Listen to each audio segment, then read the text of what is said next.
Hello everyone, good afternoon and a very warm welcome to today's webinar. I'm Hitesh and I will be your host for this session. We are really happy to have you with us today. Today's session is packed with valuable insights and I'm sure it will be worth your time. So today we will discuss why the Gulf is your ideal investment. Why is the Gulf is your ideal investment decision? Before we dive in, let me quickly introduce Black Swan and give you a brief overview of what you can expect today.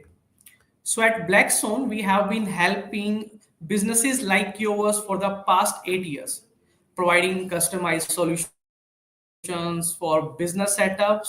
And in that time, we have successfully supported over 5,000 companies to themselves globally. So our head office is in Dubai, but we also have offices in Oman, Saudi Arabia, and UK.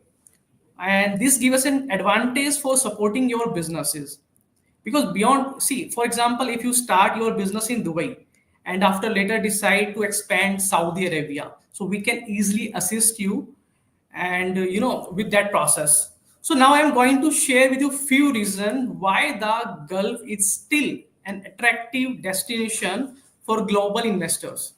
After that, our other expert will talk about tax benefit, cost, and legal structure in Dubai, Bahrain, Oman, and Saudi Arabia.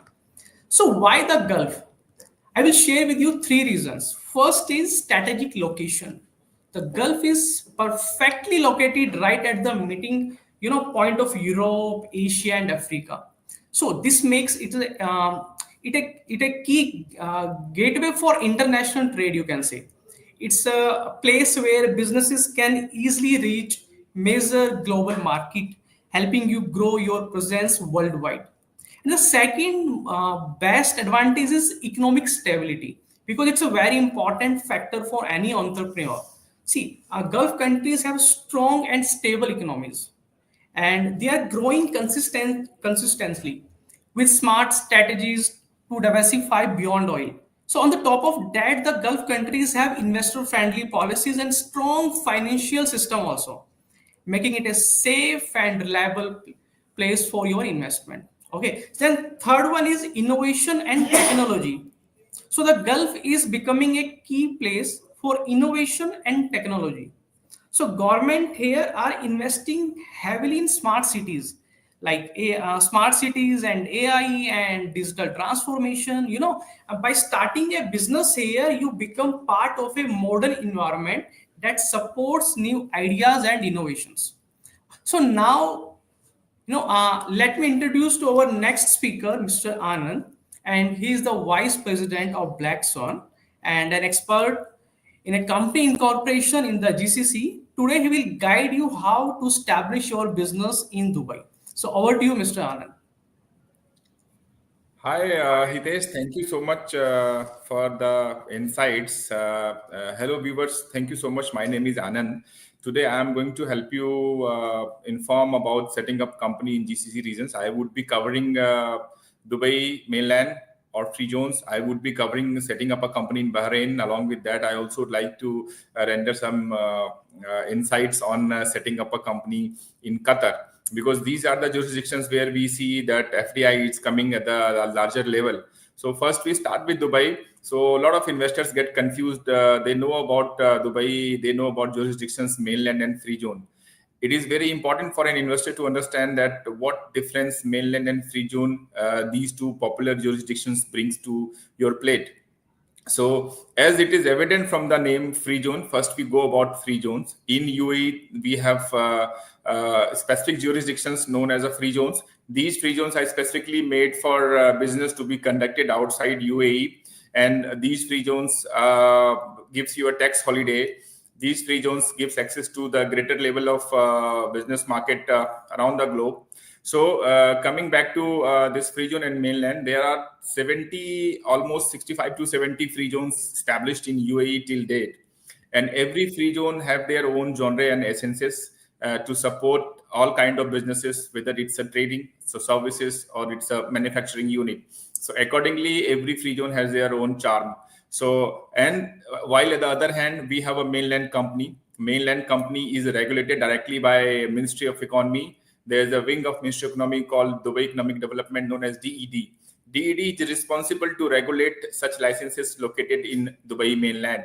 And free zones have their own bylaws and own regulatory authority in connection with Ministry of Economy as a prime watchguard for investors to regulate their businesses. So free zone companies, there is a significant difference between free zone and mainland company. We'll go one by one. First is jurisdiction. Mainland is operated by Minister of Economy. Free zones have their own regulatory authority, and every free zone have their own different regulatory authority. And free zones are specific to services and trade. Free zones, the major difference which an investor would like to always know, and sometimes they get confused about, a free zone can work within the free zone, with the other free zone, and with the foreign companies only. Free zones have restriction on trade and services with Dubai mainland or inside UAE. So mostly they are designed in a manner where they facilitate their business outside UAE. Free zones have this liberty to work with distributors. If there's a trader located in a free zone, they are free to work with traders. And mostly free zones are meant to work outside UAE, while Dubai mainland company gives you a wider range where you conduct business inside UAE, outside UAE, and with anyone across the globe, with any business entity across the globe. This is what the difference. The other difference is, free zones will have no taxes. They are on a tax holiday as long as they conduct business outside. So recently, corporate tax has been introduced to UAE in 2023, and they are still making bylaws for free zones how they can put them into tax bracket. But as long as business is conducted outside, you're not required to pay any kind of taxes. But it is mandatory for free zones to register for commercial tax and value-added tax with the Federal Tax Authority department. Other than that, mainland will have 9% of corporate taxes, which will be calculated on the profit of the entity which will make while being established in the mainland. There is a threshold of 375,000 dirham profit. After that, only if the company makes a profit of 375,000 dirhams, approximately 100,000 US dollars, then only they will be liable to pay corporate tax 9%. Okay. And free zones have no taxes till date, but if free zone conduct businesses inside UAE, they of course will be paying the taxes. Like I said, that they are allowed to work with distributors inside UAE. So this is it. And plus, the free zones are of two levels. One level is called open gated free zone. The other level is called closed gated free zone. So there is a significant difference in these two kind of free zone. Open gated free zones have this flexibility that investor or employee or anyone can go inside that free zone very freely, and they are not a gated community. So it gives them a little wing to be very flexible on timings also. So, and on the other hand, there are other free zones which are known as closed gated free zones, where you have limited access and restricted access. These can be obtained only on authorization. So basically, this arrangement has been done by the government so that, specific trade can accommodate this gated free zone. For example, Jawel Ali is one of the largest and premium free zone globally known and recognized, one of the biggest free zone. This is a gated free zone because, this free zone is close to port and, custom clearance or getting inside. They have industrial setups also over there. So it's not accessible to everyone, only to authorized person. While at the other hand, other free zones like Silicon Oasis, where tech companies are established, have they are known as a open gated free zone, where accessible to employees or investor or any guest is coming, it's not a problem. So these kind of arrangements we do have here in UAE. So, and other than that, the free zone gives you option to have a company without having a physical office space. Like I said before, there are more than 60 free zones. So all free zones have their different regulations, but most of the free zones will give you licenses on flexi desk, which will save cost for investors. Hence, it is good for those investors who wanted to put their footmark in UAE and start a business as a startup. So free zone is good for them. Mainland gives you wider range and wing to incorporate companies and conduct business across the globe within the UAE also. Plus, mainland will have no restrictions on manpowers. You can have as many as visas you want, subjected to how big your office is and how your activity is permitting you to have manpower. So these kind of benefits is here in business setup in UAE. We have a team here to advise you on all the jurisdictions of free zone and mainland, to help you setting up your company, and it's a to Z support from us, where we would be advising you on setting up a company, and then the government compliances for free zone and for mainlands, and then your tax liabilities also we will be handling. And hence it is making, I'm just giving you one data. By September 2024, 55,000 companies were created inside UAE. That gives a support to investor and a positive vibe to investor, that in GCC UAE already known as a premium hub for businesses, so it's still growing at large, and along with the neighboring countries in GCC. So we will be happy to help you with all the support we can render you to set up companies here in UAE. Now, if you have any specific questions about UAE, you can put this in chat, and we would be happy to answer you. I'm just going to give you a little hint on the cost. Cost is as low as it can be $2,000, and it can go high also, depend upon the activity of the business, depend upon the requirement of the visas in the license. So free zones will have certain limitations on number of visas, where mainland will have no limitations of number of visa, as long as you comply with the regulations. So setting up a company in a mainland will approximately cost you $6,500 to $7,000, depend upon the activity. Some certain activity requires additional approval. For example, school, college, hospitals, restaurant. These are regulatory activities. We need little approval from the government. So this is how to go about it. And then we have other jurisdictions, nearby countries, where business is flourishing, and the data suggests that a lot of investors are putting their interest into Bahrain. So Bahrain is one of the ideal country. It's a small country, but the trade is happening at large because of their connection with other GCC countries. A lot of trades are happening, and Bahrain is very flexible for businesses. There is no corporate tax in Bahrain. Trading company can be set up, services company can be set up in Bahrain. They are also providing investors 100% ownership, except certain activities like real estate or some large trading, where you need to involve a minimum one share to Bahraini national. Rest all, most of the activities are open for expat, and it is easy for the environment is very conducive and good for investors to set up company in Bahrain. It takes like good 1.5 week time to set up a company, and it is not costing you much. Approx cost to set up a company in Bahrain is approximately 1250 Bahraini dinar. So it is very cheap, and we have seen a great surge of people who wanted to set up a company in Bahrain. So we have helped a lot of clients to set up services or trading or consultancy. Even we have done one manufacturing unit in Bahrain. So, and as far as tax is concerned, Bahrain is not having any kind of corporate tax. There is only VAT 5% in Bahrain. It is 10 to 5% depend upon goods. Some essential commodities are exempted from tax, like healthcare, or some food items are exempted from the tax. Otherwise, there is no income and commercial tax in Bahrain. So hence, it is making a very fruitful jurisdiction for investors to conduct their businesses and explore the market of Bahrain.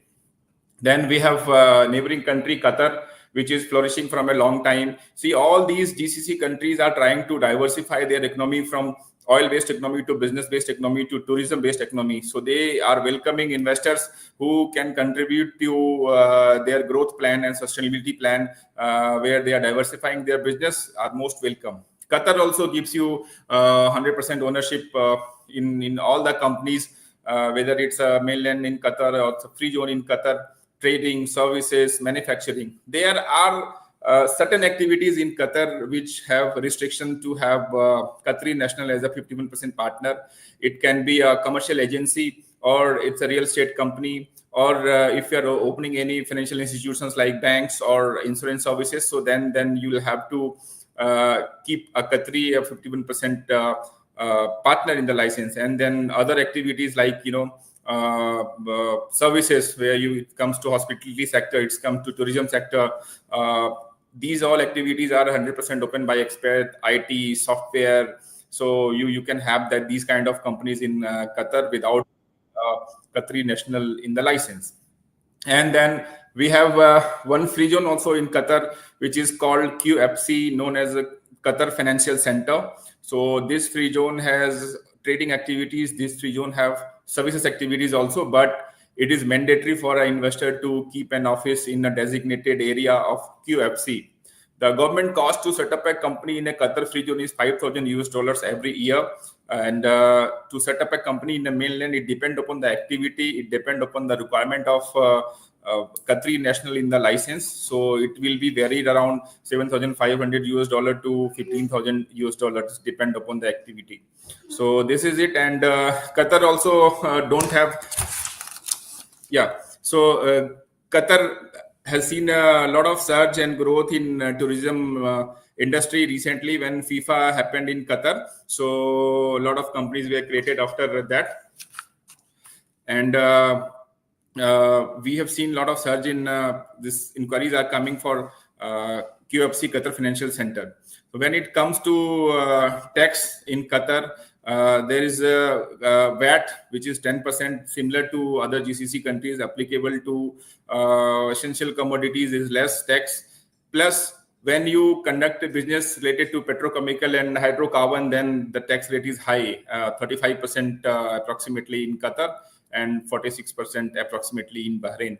So, other than that, expat driven activities are very well taken care by the government, and the regulations are made in a manner which is supporting to investor. So, thus making it these three countries a very fruitful location for business owners. Other than that, we covered today UAE, Bahrain, and Qatar. We can have a detailed conversation on this, specifically based on a point. One thing I would like to go back to my UAE incorporation, where these days we have a lot of free zones are opening where they are supporting the virtual assets kind of companies. Like we have a free zone called DAO Free Zone, which allows you to hold virtual asset or custodian services. So we see a lot of growth in UAE also for these kind of activities. We have done this for a lot of our client. We have taken all the government approval. So if anyone has any requirement in setting up any kind of crypto and virtual assets company, so we are good to support you there. Other than that, we have some fintech free zones also, where the IFC and ADGM are the premium one, globally known and recognized by companies who are fintech companies, whether it's a capital management or asset management or venture capitalists. So these kind of companies are also most welcome in ADGM and the IFC. So we are there to support you. If you have any specific question about anything, we are happy to help you. Crypto, I have one question coming which says that guide on crypto RagDAO. Yes, RagDAO gives you this crypto activity where you can have the option to manage your virtual assets. License cost is not very high, approximately 25,000 dirhams is the license cost, and it comes in a jiffy. The only challenge which I see in crypto activity is it is regulated by government authority which is called VARA, VARA, Virtual Asset Realty Authority. So these entity is regulating these kind of companies, and they have their compliance department which will ask you a complete true business plan, that what all assets you are keeping and how you are doing this in form of a business plan, and then approval is obtained by VARA. It's a time taking affair, to be very honest with you. Licensing can be done in 10 working days, but taking approval from VARA, we will help you with that, and one detailed email will be sent to you, Sheetal, for your inquiry about crypto companies in DAO. Okay, so thank you so much for time is not permitting me to give you more elaboration on this, but I would be happy to connect you on your email and phone, and render you my further advices on that. So meanwhile, I would like to invite my colleague, Mr. Rishabh Malhotra, who is a general manager in our Oman setup. So he's been helping expect to set up their companies in Oman mainland and Oman free zone. So Rishabh will be giving you more insights about how business is conducted in Oman. So thank you so much for your time. I'll see you. Hello, everyone. My name is Rishabh Malhotra, and as my colleague Mr. Anand already introduced me, thank you for that, Mr. Anand. So today I'll be giving you insight about Oman business platform. Oman how this country can help investors to grow their business, what all opportunities are there in Oman. As Oman is having two jurisdictions, one is free zone and one is mainland. So today I'll give you details about both mainland and free zone and what are the differences. So mainland company in Oman allows you to open up a company with 100% expats ownership, foreign ownership, and help you to grow your business. In mainland, you can do business inside the country and outside the country as well. And the tax regulatories are there. So you have to pay corporate tax, you are applicable for VAT. And when you talk about free zone, you are only allowed to do business among free zones, and there are only three free zones in Oman, which is Sohar free zone, Salalah free zone, and Dukum free zone. And you can work outside the country, and there is no tax applicable in free zone or VAT applicable in free zone till the time they are not working with any mainland company, and they can only work through distributors. They cannot directly work inside Oman mainland. Now, Oman presents a wide range of opportunities for new investors who are looking to start their business. And here are some sectors that have great potentials for investors in Oman. One of that is tourism sector. Oman tourism sector is rapidly growing with with the government investing in infrastructure, promoting tourism initiatives. Opportunities exist in hospitality, tour operator, ecotourism, and niche tourism sector. And there are Oman Tourism and Development Company are the leading example of this sector. They help Oman in growing this sector a lot, and they are doing commendable job in Oman. One of the other sector is logistics and transportation sector. Due to its strategic location, Oman serves a gateway to the Gulf region. Investing in logistics, shipping, and transportation can be lucrative for investors in Oman. And one of the leading examples are Oman Shipping Company and Port of Salalah. The ports of Oman are so amazing that they have capability where large ships, vessels can easily be parked on the port. And one of the other sector is manufacturing sector.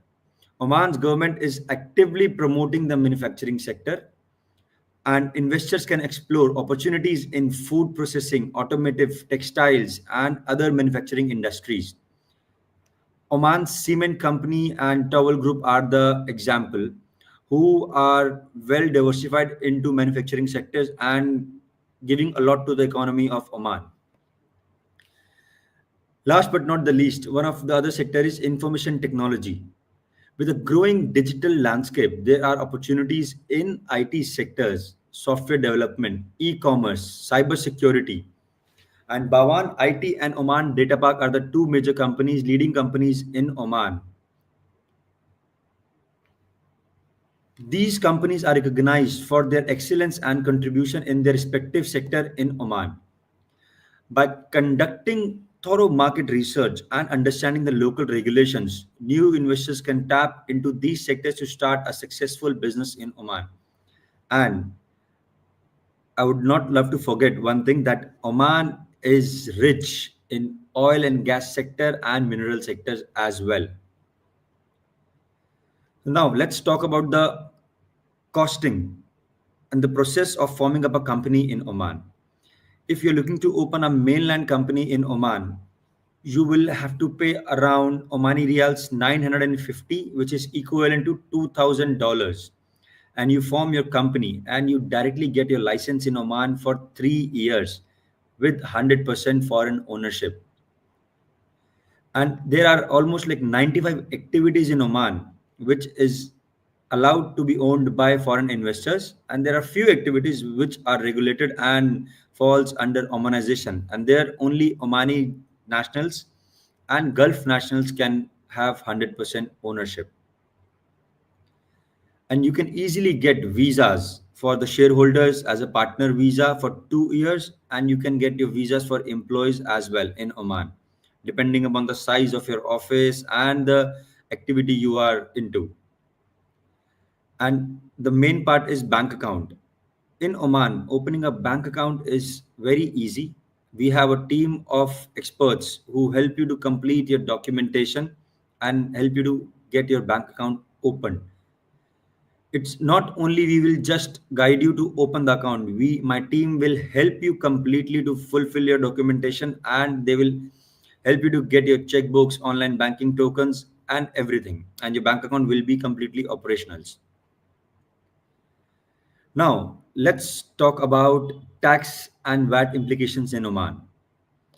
There is corporate tax in Oman, and there are two slabs for the corporate tax. One is 3% and second is 15%. When you are opening up your company, you need to think, and you need to check what is the share capital of your company. You need to see how many employees you need to hire and what is your turnover. According to that, you will have the taxation in your company. When your company's share capital is less than 50,000 Omani riyals and your employees numbers are less than 15, and your company turnover is less than 150,000 Omani riyals, you fall under 3% corporate tax. And if any of this exceeds, your share capital is more than 50,000, employees are more than 15, and your company's turnover is more than 150,000 Omani riyals, then you directly fall under 15% corporate tax. And this tax is applicable on your net profit. It is calculated watching your turnover of the company, but you have to pay tax on your net profit. And now let's talk about one of the most important part, which is costing. When you open a license in Oman, that costing is Omani riyals 950, equivalent to $2,000 US dollars, and this includes not only your commercial registration or trade license, it also includes your municipality license, your tax registrations, your VAT registration, Ministry of Labor registration, all your documentation, and our legal advisory as well. And when you are looking to open a free zone company, the cost can go up to minimum 7,000 Omani riyals, which is equivalent to 18,000 US dollars, to 10,000 Omani riyals. And in this, license of your company is valid for 5 years, and mandatorily you need to have a rent agreement from free zone department itself, and that is valid for 3 years. And the cost is all inclusive, which I told just now. Now, our office in Oman, it is based in Shati Al Kurum in Muscat, in Beach Commercial Complex, and you can connect with us on our number, which is +968-7819-8097. We'll be more than happy to help you and meet you in person and give you more brief. If anybody of you have some questions regarding Oman incorporation of mainland or free zone, we are more than happy to answer you. Kindly leave your comment in our chat box, and we'll be answering on that. Thank you.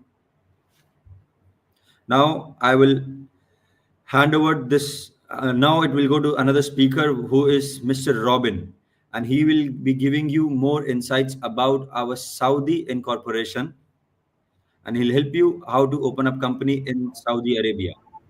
Over to you, Mr. Robin. Thank you, Rishabh. Thank you for the kind introduction. Hello, everyone. I'm Robin. I manage Saudi Arabian region for Black Swan, and it has been a pleasure to share this information with you about Saudi. So basically, in this webinar, I would be covering three topics. The first would be why Saudi Arabia, why Saudi Arabia has to be the next destination for people who are looking to expand in the GCC region.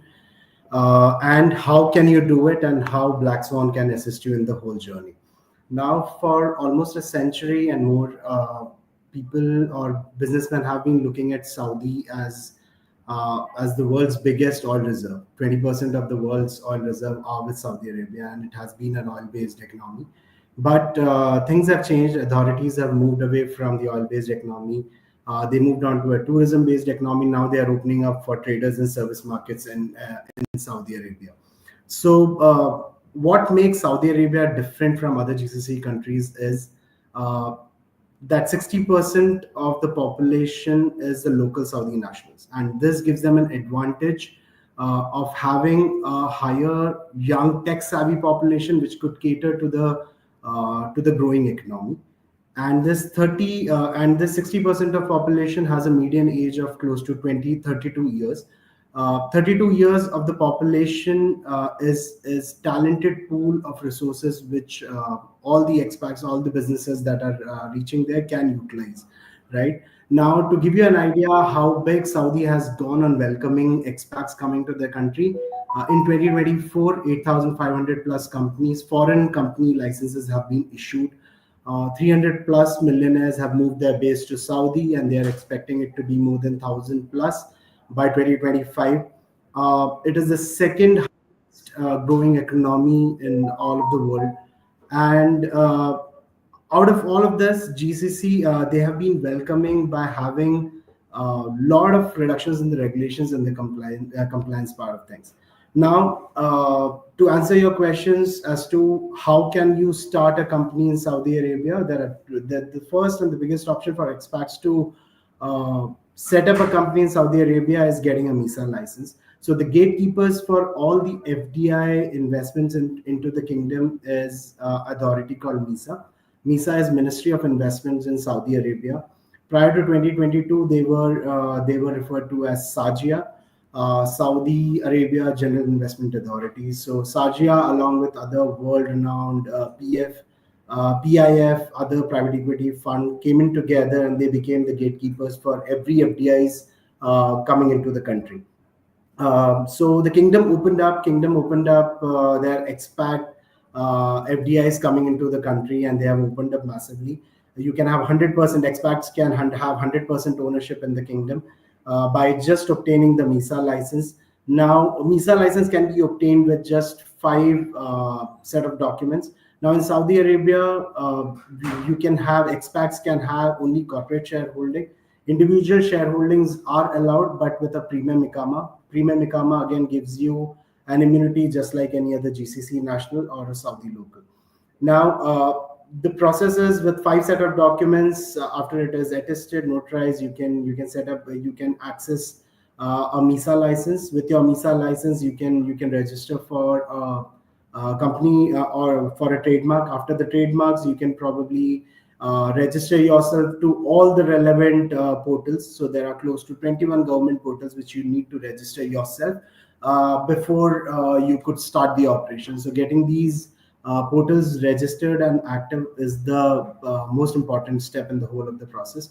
So there are portals like Mukim, Kiva, Apsha. These departments are for different activities of your businesses, say for immigration, for your employment welfare, for your employee wages system. All of it has to be activated and utilized.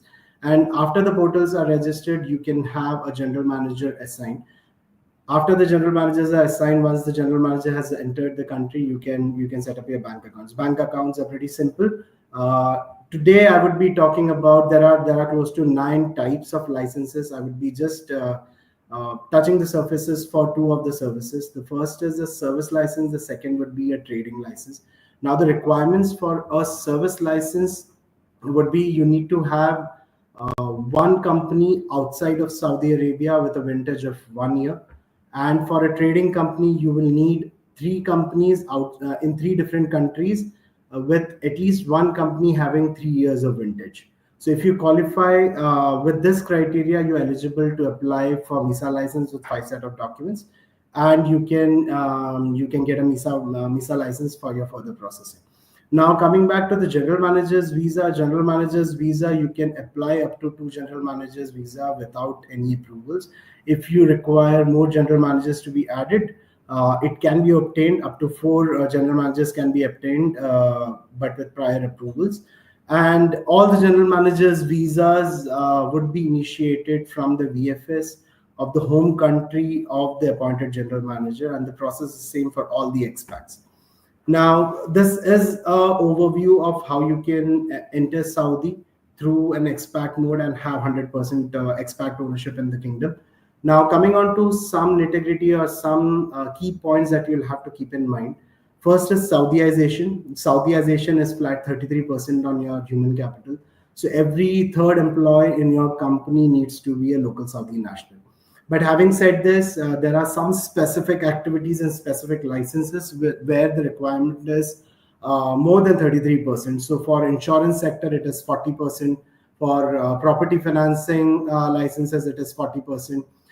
Anything to do with public transports, it would be 30%. And for any professional licenses, there would be a Saudi participation of 25%. So this is the Saudiization part of things. And to add to this, there are few designations in the kingdom that has to be assigned and designated only to the local Saudi nationals.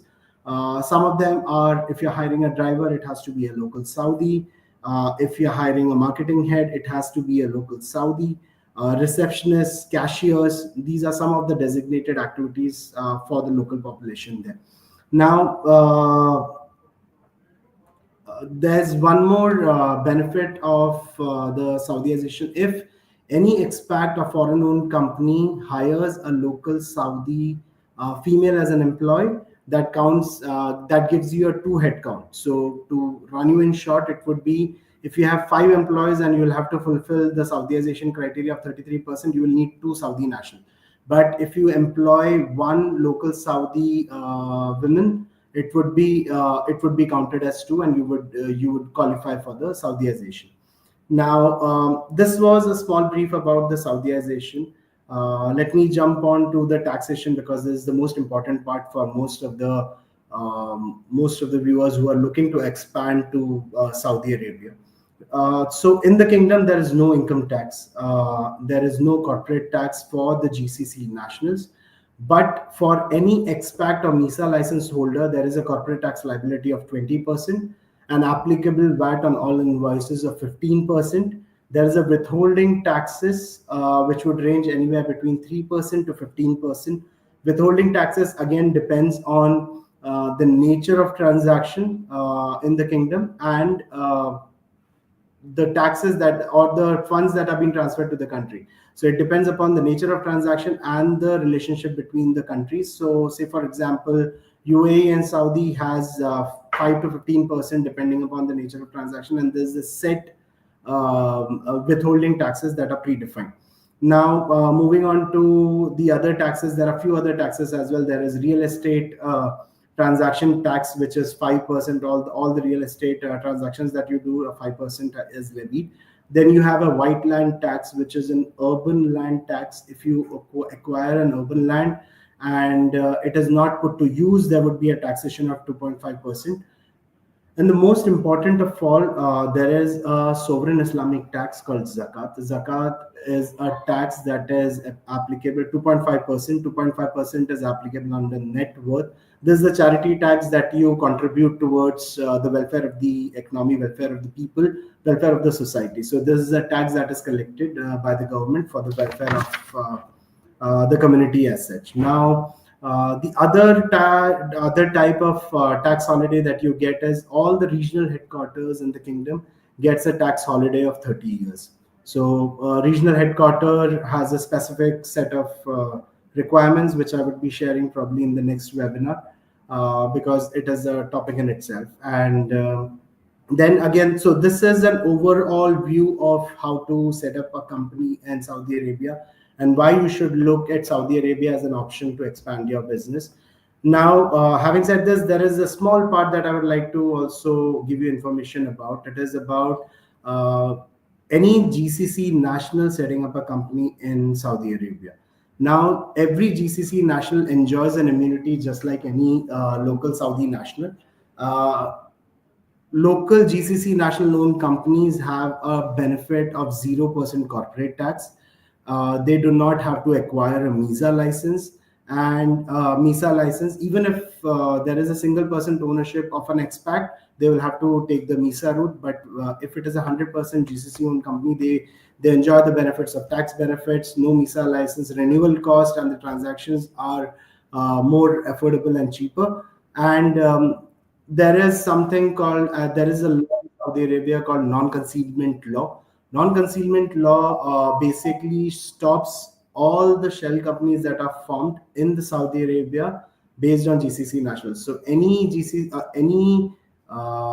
formation or structuring which hampers the rights or hampers or misuses the rights of a GCC immunity by setting up a shell company, they want to curb that, and that is how this new non-concealment law came into being. By 2020, the government or the authorities have asked for all such companies to be disclosed so that there is no penalty and no cases imposed upon them. So all the companies. So after that, there was a non-concealment law that was issued, and this is still being enforced. Now, all the people, all the viewers who are thinking about how much would it cost to set up a company in Saudi Arabia. So to set up right from your MISA license till getting your bank accounts opened, the overall government cost would be $10,000. And these are government costs, and we a bunch of experts who specializes in Saudi as a market, we'd help you run this whole process smoothly and efficiently by keeping in mind your requirements, your structuring needs, and the type of licenses that you would need. So we are experts in this region. We have incorporated more than 60 plus companies in Saudi Arabia, and we specialize in all types of companies. Let it be trading services, RHQs. We can help you set it up for you. So thank you, everyone. Thank you for the time that you have given us. I will share the stage with Hitesh now. Hitesh can take it up from here. Any questions, we are more than happy to entertain them. You can put it on your comment section and we'll be taking it up. Or Hitesh would share our details with you. You can reach out to us directly, and we'll be more than happy to render our advice and consulting to you. Thank you, everyone.